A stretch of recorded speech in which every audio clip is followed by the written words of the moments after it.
भयानक त्रास आहे. एक तर 2 वर्ग एकाच खोलीत आणि त्यातनं हे पोरग आपलं पळतंय, धावतंय, करतोय आणि काय काय करतोय. It was so difficult to make him set and to make him study. या आणि दुसरी गोष्ट म्हणजे काय झालं होतं की तिथे ज्या बायका शाळा चालवत होत्या त्या ख्रिश्चन होत्या आणि त्यांनी तिथे कन्व्हर्जन सुरू केले होते आणि आपल्या शाळेत ते मावशांकडनं नॉनव्हेज बनवायला लावायचे.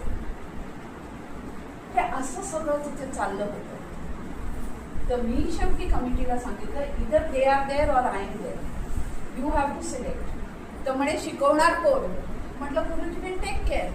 आणि मी फक्त 3-4 फोन केले की आपल्याकडे टीचर्स नाही आहेत धारावीच्या शाळेत, तर तुम्ही टीचर्स मिळेपर्यंत मला मदत कराल का?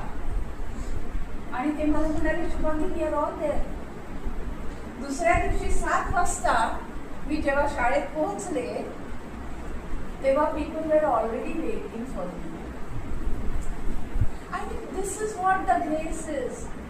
आणि मग मला कॉन्फिडेंटली सांगता आलं, गेट आउट. तुमचं काही इथे चालणार नाही, जस्ट गेट आउट. आणि सगळ्यांनी, माझ्या मैत्रिणी, माझे नातेवाईक, सगळ्यांनी मदत केली. सगळ्यांनी एक वर्ग घेतला. तू कसं शिकवायचं ते आम्हाला सांग, आम्ही बघू काय करायचं. आणि सगळ्यांनी शिकवायला घेतलं जोपर्यंत मला दुसरे टीचर्स मिळाले होते. पण इमॅजिन, धारावी सारख्या ठिकाणी सकाळी 7 ते दुपारी 2 ह्या सगळ्या बायका येत होत्या. 15-20 दिवस ते तिथे होत्या जोपर्यंत मला टीचर मिळत नाही. आणि असं झालं की त्याच्यातल्या 3-4 तर टीचर्स मध्ये कन्वर्ट झाल्या.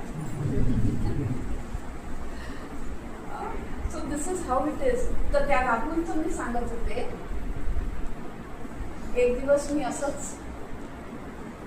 धरलं त्याला, तो पळत होता म्हणून आणि तो कळवळला. हा कळवळला का एवढा? आणि तो मला हातच लावू देईना. शेवटी मी त्याचं शर्ट काढलं. बेल्टनी मारलेले सगळे बळ होते, सगळं काळं निळ झालं. ते सुजलं होतं. कोण कळवळणार नाही का?